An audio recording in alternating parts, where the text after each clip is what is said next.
大家好，我是鬼叔，又到了睡前故事环节。害怕的小伙伴弹幕里扣个1，不害怕的扣下眼珠子。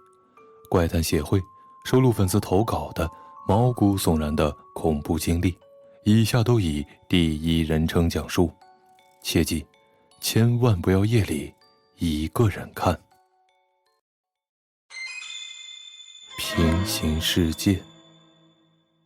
在我10岁那年发生了一件奇怪的事儿，这件事情直到今天我都无法完全的解释清楚。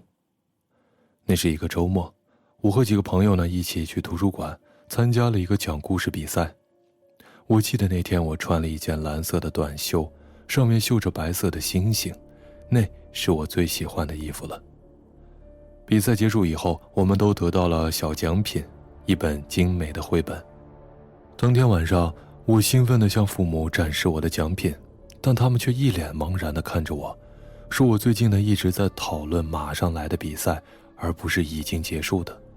我感到非常困惑，因为我确信我已经参加了比赛，而且还赢了。我甚至可以清晰地记得图书馆里那股救赎的味道和获奖时的喜悦。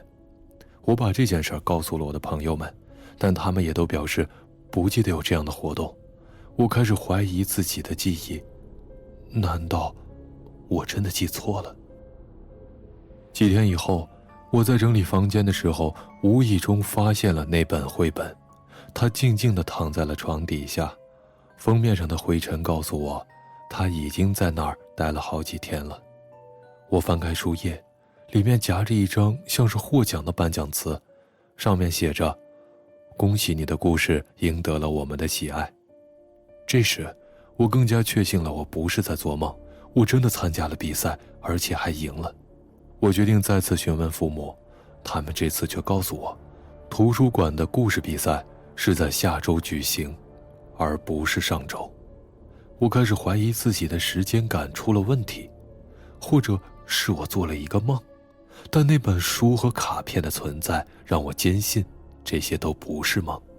我决定去图书馆查证，管理员呢确认了比赛的确是在下周举行，而且我是唯一一个提前1周就拿到了奖品的孩子。他甚至还问我怎么会有那张卡片，因为那应该是比赛当天才会发放的。这件小事成了我心中的一个谜团。还有一次，我小时候住在一个很差的出租房，旁边有一个服装厂，服装厂里面有住人的地方，我跟里面的小孩子玩得很好。在我5岁的时候，那个服装厂快倒闭了，他们就在那里收拾东西，收拾成一个个大箱子垒在一起。我和我的小伙伴就在他们堆箱子的地方爬箱子玩。我为了自己的虚荣心爬到了最高的箱子上，我当时还很得意，我依稀还记得同伴们说我厉害的言语。可还没等我站稳，就摔了下去，当时我直接就昏了过去。落地的时候，我还听见了同伴们的呼救，检查我状况的声音。再后来，我还进了医院。在医院里住院，好多亲人都来看望我。我头上呢还有了一个疤，我非常清楚，我记忆里有这件事儿。我现在15岁，前几晚跟我弟弟聊天的时候，跟他说了这事儿。我们当晚呢就问了我妈，我妈一脸茫然，说压根儿就没这件事情，我从来都没有摔下来过。那我头上的疤又是从何而来的呢？我妈竟然也答不上来。事已至此，我投稿给鬼叔，也是想和大家打听一下，这到底是怎么回事？是他们有什么难言之隐，所以选择对我说谎，还是说我的时间线发生了什么异动？也许我在某个时间点来到了一个并不属于我的平行世界。夜路。这件事情发生在2021年2月4日的晚上，凌晨1点多。那天晚上的8点多，我作为一个宅男，一如既往的在家打游戏，练习3指操作。打着打着，微信就咚的一声响了。我一看呢，是邻居家的女孩发信息过来的，就称呼她为小兵吧。小兵就说：“在干嘛？过来我家喝酒，过来帮我。”我刚开始是拒绝的，我就说我酒量不行，不想喝。然后呢，他就说我们两个从小玩到大的，还是邻居，真的不来干嘛干嘛的。反正逼逼来2-3分钟，在他的信息轰炸之下，我吃鸡一挂机就去他家当酒保了。其实我们两个家呢，距离也就50步的距离，走个1分钟就到了。到他家一看，好家伙，数了数有9个人。我2个小学同学，同时也是从小玩到大的2个兄弟，也都在那里喝着。他们是来走妹的。走妹是苗族那边的习俗，就是男方呢去女方家聊天喝茶，促进感情。女方父母呢也会识趣的去睡觉，留下年轻人自己聊聊天。女方如果喜欢哪一个男孩子，男孩子也刚好喜欢女孩，当天晚上可以和他走，第2天就放鞭炮，然后呢挑个良辰吉日成婚。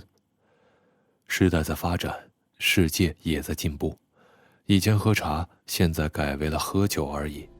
我一到就被2个兄弟拉去喝了，小兵呢也时不时的把喝到一半喝不完的酒伸给我喝。想着本来就是来当酒保的，家就在旁边，也没事儿，硬着头皮就干了。2个兄弟看着小兵和我用1个碗喝，还起哄我们2个合交杯酒。后面当然是没有喝，人那么多，怪尴尬的是吧？在后面踩马的、摇骰子的、讨酒的、去厕所吐的，总之我们就这么群魔乱舞的喝到了凌晨1点多。1点多的时候，人也开始零零散散的各回各家了。我呢也跟2个兄弟说该回家了。有1个兄弟的酒量比我还差，已经躺在沙发了。我呢就和小兵说我们先回家，就我和另外1个兄弟就一人一边扛着躺沙发的那个兄弟，有一搭没一搭的闲聊，送他回家。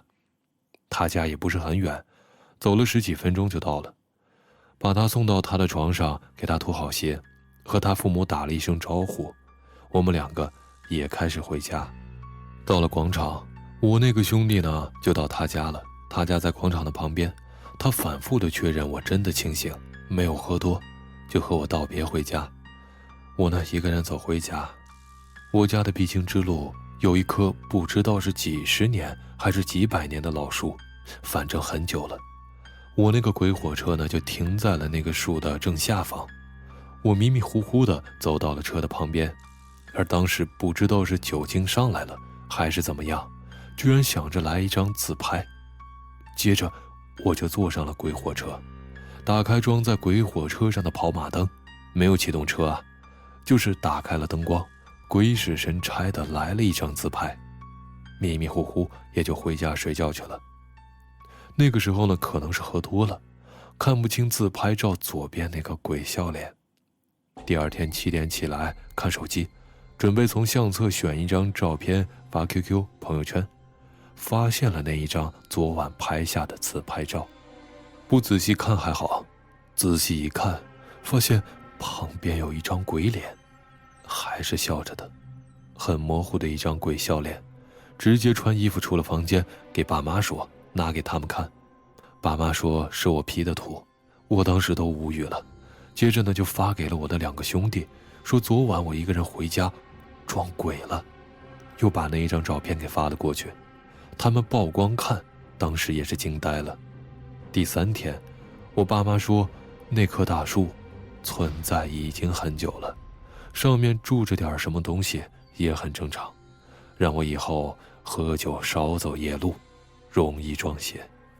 后面我也没有发生什么身体发烧或者哪里不舒服的问题，但是莫走夜路，还有小心那些上了岁数的老树，我铭记于心。好了，本期结束，喜欢的小伙伴欢迎订阅。如果你也有让你无法解释甚至毛骨悚然的经历，或者身边人的恐怖遭遇，欢迎投稿给鬼叔。